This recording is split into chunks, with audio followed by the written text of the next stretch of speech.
horsepower. Horses have always been the symbol of power. Of course, the power of different horses varies a great deal. The amount and the kind of power depend on the breed of the horse. The polo pony, for example, must be compact, responsive to his rider's lightest touch. His power is used for quick starting and stopping. The Irish hunter is rangy. His strength is in his legs for the reserve power to leap over fences and ditches in cross-country rides. The hard-working Mustang or cow pony is clever and sure-footed, with plenty of stamina to survive the hardships of dangerous trails.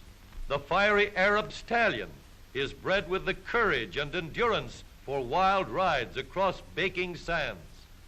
In the thoroughbred racehorse, every line of bone and muscle shows the result of generations of breeding for speed, while the massive draft horses have been bred for strength and immense pulling power. The mighty muscles of the horse have made him a friend and servant to man in his development and progress. Back in 1769, in England, English mine operators were using the power furnished by horses to pump water from flooded mines. Mine owners naturally thought in terms of the number of horses needed to do a certain amount of work. When James Watt invented a mechanical substitute for the power of horses in 1769, he wanted to know how much work it would do in comparison with a horse. So he and his assistant, William Murdoch, performed many experiments under various conditions, measuring the ability of different horses to raise heavy stone weights from a stone quarry pit. They found that the average horse, under average conditions, exerts the amount of power which would raise 550 pounds a distance of 1 foot in 1 second. Working continuously for 1 minute, the same power could move a total of 33,000 pounds a distance of 1 foot. Watt took this figure as a unit and called it 1 horsepower. The horsepower unit proved very useful. Watt was able to tell mine owners and businessmen exactly what size engine would be needed to replace the horses they'd been using. When the use of mechanical power became more general, Watt's horsepower unit was kept as a standard for estimating and comparing power. We can measure any energy in terms of horsepower.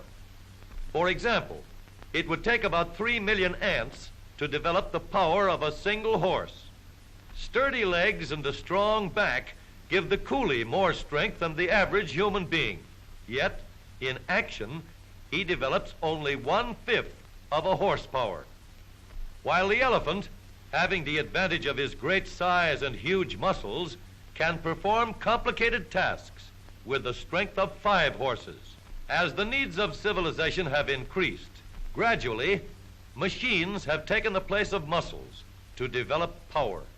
Today, man gets power from many sources: the power of steam, the power of water and electricity, and the power of the internal combustion engine. As engines developed by man have grown more powerful, they have grown more compact. This perfect miniature engine has 4 cylinders, but it develops only 1 horsepower. On the other hand, the largest and most powerful internal combustion engines in the world, located at a power plant in Chicago, have only 4 cylinders apiece. But each of these giants drives a dynamo which generates enough electricity to do the work of 10,000 horses. It isn't a number of cylinders. It is the size and design that is important. In an automobile engine, likewise, there are many factors that control the amount and the kind of power. Feature by feature, part by part, cylinder by cylinder, the horsepower of automobile engines has been increased. Power and economy in the modern automobile engine result from the careful design of many features.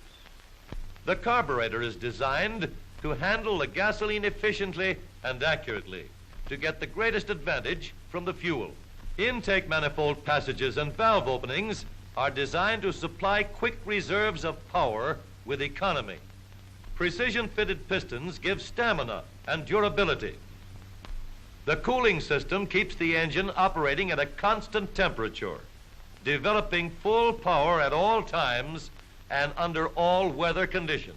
Every part has been designed with maximum strength for rugged, constant power, while friction-removing bearings and special lubrication permit sustained high speeds. The valve-in-head design has brought to the motor car the same flashing power that brings the thrill to riding in a speedboat, the same dependable power that is so vital in an air transport, combined with the maximum efficiency of the racing car, getting the last drop of energy out of a drop of gasoline. The modern motor car has these same features of design for extra power under all conditions of weather and road.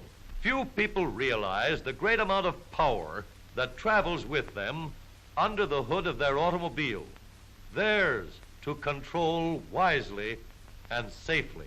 Almost every family can have at its individual command the strength of 85 horses, eager and willing to respond, 85 horsepower, flowing smoothly at the touch of the accelerator.